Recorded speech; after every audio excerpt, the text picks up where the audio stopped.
जय श्री कृष्ण। जन्माष्टमी व्रत कथा। द्वापर युग की बात है। द्वापर युग में मथुरा नाम का एक बड़ा राज्य था, जिसके राजा उग्रसेन हुआ करते थे। वह स्वभाव से बड़े ही सीधे साधे और सरल थे।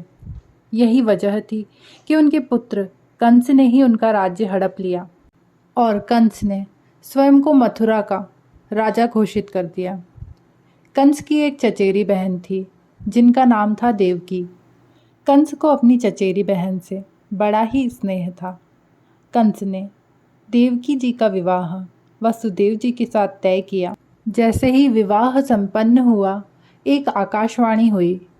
तब आकाशवाणी में देवी योग माया ने यह उपदेश दिया कि ए अत्याचारी कंस, तेरा अत्याचार और पाप मिटाने के लिए देवकी का 8वां पुत्र तेरा वध करेगा और संपूर्ण संसार का उद्धार करेगा।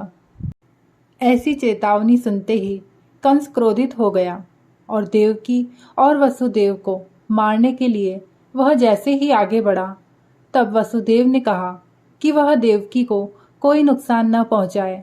वह स्वयं ही देवकी और उसकी संतान को कंस को सौंप देगा। इसके बाद कंस ने वसुदेव और देवकी को मारने के बजाय कारागार में डाल दिया। कारागार में ही देवकी ने अपनी सभी संतानों को जन्म दिया और कंस ने एक एक करके सभी को मार दिया।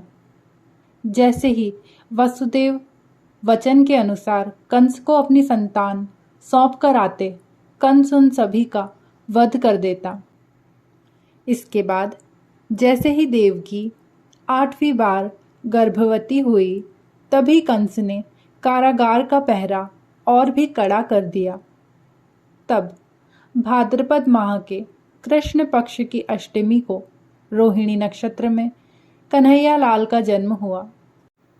तभी भगवान विष्णु प्रकट हुए और उन्होंने वासुदेव जी को स्वप्नावस्था में बताया कि वह स्वयं ही उनके पुत्र के रूप में जन्मे हैं। उन्होंने यह भी कहा कि वसुदेव जी उन्हें गोकुल में अपने मित्र नंद बाबा के घर पर छोड़ आए तथा वहां यशोदा जी के गर्भ से जिस कन्या का जन्म हुआ है, उसे कारागार में ले आए। यशोदा जी के गर्भ से जन्मी कन्या कोई और नहीं बल्कि स्वयं माया थी। यह सब कुछ सुनने के बाद वसुदेव जी ने वैसा ही किया। वासुदेव जी ने जैसे ही कृष्ण भगवान को अपनी गोद में उठाया, कारागार के ताले खुद ही खुल गए। पहरेदार अपने आप ही योग निद्रा में सो गए। फिर वासुदेव जी कन्हैया भगवान को टोकरी में रखकर गोकुल की ओर चल दिए।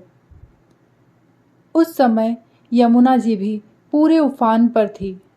तब वसुदेव जी महाराज ने टोकरी को सिर पर रखा और यमुना जी को पार करके नंद बाबा के घर पहुंचे। वहां कन्हैया को यशोदा जी के साथ पास रखकर कन्या को लेकर मथुरा वापस लौट आए। जब वह पुनः कारागार में आए, तब वह भी योग माया के प्रभाव में आकर योग निद्रा में सो गए एवं उनकी सारी स्मृति विलुप्त हो गई। जब कंस को देवकी की 8वीं संतान के बारे में पता चला, तो कंस ने 8वीं संतान को लिवाने के लिए भेजा। जैसे ही कंस के हाथ में 8वीं संतान आई, तो उसने 8वीं संतान, जो कि एक कन्या थी, उसे जमीन पर पटकना चाहा। लेकिन जैसे ही वह पटकने लगा, वह कन्या मायावती होकर माया रूप धारण करके आसमान में पहुंचकर बोली कि ए मूर्ख, तू मुझे क्या मारेगा? तुझे मारने वाला तो पहले ही गोकुल में जन्म ले चुका है, वह जल्द ही तेरा अंत करेगा। इसके बाद कंस ने वृंदावन में जन्मे सभी नवजातों का पता लगाया। जब यशोदा के लाला का पता चला, तो उसे मारने के कई प्रयास किए गए, कई राक्षसों को भी भेजा गया, लेकिन फिर भी उस बालक का बाल भी बांका नहीं कर पाया। तो कंस को यह एहसास हो गया कि नंद बाबा का बालक ही वसुदेव की 8वीं संतान है। उधर दूसरी तरफ नंद बाबा के घर पे कृष्ण जन्म की बधाइयाँ हो रही थी। नंद बाबा के घर पे कृष्ण जन्म का उत्सव मनाया जा रहा था। यही उत्सव जन्माष्टमी के नाम से जाना जाता है। जो भी जन्माष्टमी की कथा पढ़ता या सुनता है, उसकी समस्त पापों का नाश होता है और वह इस लोक के सभी सुख भोग कर बैकुंठ को प्राप्त होता है। जय श्री कृष्ण भगवान।